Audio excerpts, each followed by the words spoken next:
এটা হলো করলা, পাকা করলা, এবং গাছ থেকে পাড়ে নিয়ে আসলাম এখনই। এখন এই যে বিসি এই গ্লাস খাবে, আমি খাবো না। কে খাবে বিসিয়া? তুমি খাবা? খাবা না? এটা আমি দেখো আমি খাবো, কাঁচা পাকা করলা খাবো।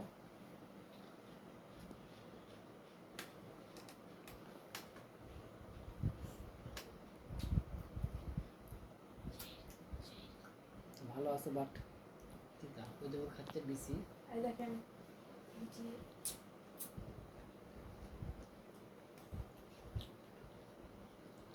খাবা? আমি এটা খাচ্ছি দেখো।